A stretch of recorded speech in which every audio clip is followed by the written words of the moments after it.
আপনি যদি কোনো এক সময় বলে থাকেন যে আজকে তোমার রান্না ভালো হয়নি, ওর চাইতে সুম্মনের মার রান্না ভালো, জীবন গেলেও আপনি কোনোদিন তার কাছে আর ভালো হওয়া সম্ভব না। আপনার স্ত্রী সারা জীবন গোশ রান্না করে দিয়েও বলবে, যাও তোমার সুম্মনের মার কাছ থেকে যেই খাইয়ে এসো, আমার কাছে খাওয়ার দরকার নাই, সুম্মনের মা তো ভালো রান্না করে, আমার কাছে কিসের জন্য কি? আল্লাহ রাব্বুল আলামিন যখন দুনিয়াতে হাবিল কাবিলকে পাঠাইলেন, কাবিল হাবিলকে হত্যা করলো আকলিমার জন্য। একটা মেয়ের প্রেমে পড়িয়া সর্বপ্রথম পৃথিবীর বুকে আপনার খুনাখুনি শুরু হয়। এবং পুরুষের সংস্পর্শে আপনার পুরুষের শরীরের নিঃশ্বাস থেকে আমি আল্লাহ রাব্বুল আলামিন দুনিয়ার বুকে আমি জোড়ায় জোড়ায় মানুষকে পয়দা করলাম। এবার হাবিল ও কাবিলকে আল্লাহ তাআলা দুনিয়ার বুকে পাঠালেন। পৃথিবীর বুকে সর্বপ্রথম আপনার খুন করেছিল কাবিল, কাবিল হাবিলকে সর্বপ্রথম পৃথিবীর বুকে খুন করেছিল। সেইখান থেকে দুনিয়ার বুকে খুন চালু হয়ে গেল। আর দুনিয়ার বুকে যতদিন পর্যন্ত আপনার মানুষ মানুষকে হত্যা করবে, এর একটা কিঞ্চিত গুনাহ আপনার কাবিলের আমল নামায় দেওয়া হবে। এটাও একটা মাসআলা, খুব মনোযোগ দিবেন। আল্লাহ রাব্বুল আলামিন যখন দুনিয়াতে হাবিল কাবিলকে পাঠাইলেন, কাবিল হাবিলকে হত্যা করলো আকলিমার জন্য। একটা মেয়ের প্রেমে পড়িয়া সর্বপ্রথম পৃথিবীর বুকে আপনার খুনাখুনি শুরু হয়। কাদের কারণে? মেয়েদের কারণে।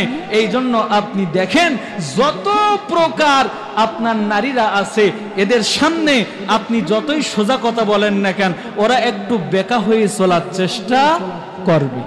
আপনি যদি কোনো এক সময় বলে থাকেন যে আজকে তোমার রান্না ভালো হয়নি, ওর চাইতে সুম্মনের মার রান্না ভালো, জীবন গেলেও আপনি কোনোদিন তার কাছে আর ভালো হওয়া সম্ভব না। আপনার স্ত্রী সারা জীবন গোশ রান্না করে দিয়েও বলবে, যাও তোমার সুম্মনের মার কাছ থেকে যেই খাইয়ে এসো, আমার কাছে খাওয়ার দরকার নাই, সুম্মনের মা তো ভালো রান্না করে, আমার কাছে কিসের জন্য কি? ঠিক কি না? আপনি যতই ভালো কথা বলেন, একদিন খালি বলেছেন আর বিপদের কোনো শেষ নাই। এটা হলো তাদের জন্মে সমস্যা। আল্লাহ পাক তাদের বেকা হাড্ডি দিয়ে বানাইছে। এই জন্য ভুলেও তরকারিতে লবণ হোক বা না হোক, প্রশংসা করা বাদ দেওয়া যাবে না। যদি প্রশংসা আপনি বাদ দিয়ে দেন, বাবা এক বালিশে শোয়ার আর উপায় থাকবে না। এই জন্য সবসময় বউয়ের প্রশংসা করবেন। এটা আল্লাহর রাসূলের একটি সুন্নাত। একবার জোরে বলুন আল্লাহু আকবার। বন্ধুগণ আমার খুব মনোযোগ দিবেন, সময় সংক্ষেপ, আপনার অল্প কথায় আলোচনা ইতি করে দিব। আল্লাহ রাব্বুল আলামিন ওই হাবিল কাবিল দুনিয়ার বুকে সর্বপ্রথম খুনাখুনি করে। এবার যখন আকলিমার জন্য কাবিল হাবিলকে দুনিয়া থেকে বিদায় দিল, হাবিল আপনার ঘুমিয়ে আছে, কাবিল একটা বড় পাথর লইয়া আপনার হাবিলের মাথার উপরে পাথরটা নিক্ষেপ করলেন। নিক্ষেপ করার কারণে হাবিল দুনিয়া থেকে বিদায় নিয়ে নিল।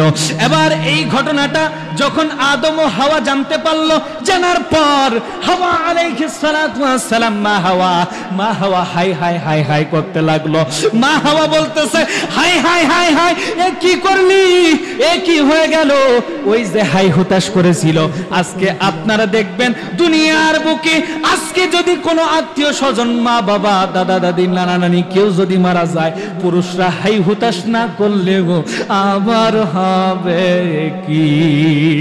আবার আব্বা মরে গেছে, আবার মা নাই, আবার হবে কি? এটা নারীদের জন্মে সমস্যা। কথা বলেন ঠিক কি না? আওয়াজ দিয়ে বলেন ঠিক কি না? এই হাই হুতাশ শুরু হয়েছে সেই দিন থেকে। বন্ধুগণ আমার, আমরা একটু সময় সংক্ষেপের ভিতরে আমরা আলোচনা ইতি করে দিব। ওই জন্য আমরা সবাই একটু মনে রাখি, ওই যে হাই হুতাশ করেছিল আপনার ওই হাওয়া আলাইহিস সালাতু ওয়াস সালাম, মা হাওয়া, ওই দিন থেকে নারীদের মধ্যে হাই হুতাশ শুরু হয়ে গেল। এমনি করে আল্লাহ পাক দুনিয়াতে অগণিত মানুষকে সৃষ্টি করতে করতে আজ পর্যন্ত আমরা তৈরি হয়ে গেলাম। এই জন্য বন্ধুগণ আমার, প্রত্যেকের কাছে একটাই দাবি, আপনি যদি আপনার সন্তানকে কোরআনের ছায়াতলে, আপনি যদি আপনার সন্তানকে কোরআনের ছায়াতলে কোরআনের শিক্ষায় শিক্ষিত করতে পারেন, আল্লাহ রাব্বুল আলামিন আলামিনের কাছে দুনিয়াতে আপনি অবশ্যই কামিয়াব হবেন, আখিরাতেও আপনি কামিয়াব হবেন। আপনার সন্তানকে ডক্টর, ইঞ্জিনিয়ার, ব্যারিস্টার বানাতে আমি নিষেধ করব না, তবে একটা কথা বলবো, বাবা আজকে আমার বাবাটা মারা গেছে 7 মাসের মতন হয়ে গেল। আমি এত অল্প বয়সে আল্লাহ পাক সমস্ত বাংলাদেশের প্রত্যেকটা জায়গায় হয়তো আমি প্রায় মাহফিল করেছি। আমার 72টা পা আল্লাহ পাক আমাকে ভ্রমণ করিয়েছেন, আমি গিয়েছি এবং প্রত্যেকটা মাহফিলে আমি আব্বার জন্য, আমার মার জন্য, আমার আব্বার জন্য আমি দোয়া করি। আমার বাবা আজকে 7 মাস হয়ে গেল কবরের মধ্যে শুয়ে আছে। লক্ষ টাকা কেন, কোটি টাকা কেন, দুনিয়া বিক্রি করলেও আমার বাবাকে আরো একবারের জন্য দেখা কি সম্ভব হবে না।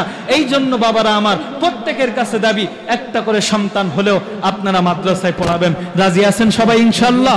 এবং আপনারা মনে রাখবেন, এই দুনিয়া চিরজীবন বাঁচার জায়গা না, এখান থেকে আপনাদেরকে চলে যেতে হবে কোথায়? মাটির ঘরে। ওই মাটির ঘরে যেদিন চলে যাবেন সেদিন থেকে আপনার সবকিছু ফাঁকা হয়ে যাবে। একদিন মাটির ভিতরে হবে ঘর রে মন আমার, কেন বন্ধ দালান ঘর রে মন আমার, কেন বন্ধ দালান ঘর। প্রাণ পাখি উড়ে যাবে পিঞ্জার ছিঁড়ে, ধরা দমে সবই রবে, তুমি যাবে চলে, ঠিক কিনা? আরে প্রাণ পাখি উড়ে যাবে পিঞ্জার ছেড়ে, আরে ধরা দমে সবই রবে, তুমি যাবে চলে। বন্ধু বান্ধব যত, মাতা পিতা তারা শত, বন্ধু বান্ধব যত, মাতা পিতা তারা শত, সকলই হবে তোমার পর মন আমার, কেন বন্ধ দালান ঘর রে মন আমার, কেন বন্ধ দালান ঘর।